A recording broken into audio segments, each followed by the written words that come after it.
Hey everybody, so the technologically advanced ancient Egypt was based on the calculations of the speed of light. Not just the latitude, but also the pyramid passage inside the Pyramid of Giza is also measured up to the speed of light exactly. My research states that Pharaoh was tapping into the calculations of light because angels are made out of light. I believe he covered Egypt with an electromagnetic field using the same calculations of light mentioned in the Bible, in the Quran, and in the Holy Torah, that the angels are interacting with light, a cover from the guidance of God using the calculations of the angels' light. They want to cover the world with an electromagnetic field and interfere into the guidance of the electromagnetic field of the heart. 1,000 years on earth is one day in heaven mentioned in all three monotheistic faiths. Now this is a hidden calculation for the lunar orbit. 12,000 lunar orbits equals one day. And this is the same exact equation mentioned in the Quran,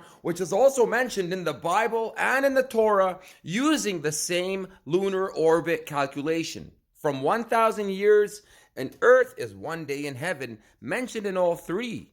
Now, in the time of Moses, Jesus, and Muhammad, all of them were using the lunar cycle, which is the calculation needed to be used to get the speed of light. I believe using the electromagnetic field, which will cover the earth with the 5G towers and the Starlink systems, using the photon, which is light, to send information and create a brand new power source. Now, two of the greatest signs in regard to the end times were prophesied by Prophet Muhammad, saying the Antichrist will cover the world, and that's what Dajjal means. I believe Pharaoh also covered Egypt with a similar electromagnetic cloud. Ultimate mind control. It is to connect the human brain to artificial intelligence, so artificial intelligence becomes the human mind.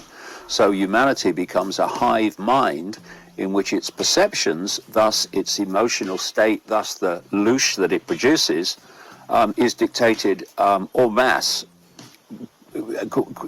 ultimately from a central point. And to achieve that, you need to create an artificial electromagnetic cloud, as they're calling it, that covers every inch of the planet. Thus, every human being, no matter where they are, can be connected to it. So, Dajjal means to cover the world, and they are literally covering the world. Based on my research, this is the same exact light calculations in a different form, in a different timeline, using the photon. And since Prophet Muhammad was born based in Islam, since he was born, the devils are not allowed to spy on the angels, which I believe interact with our heart's electromagnetic field, which explains why they want to cover the world with an electromagnetic cloud.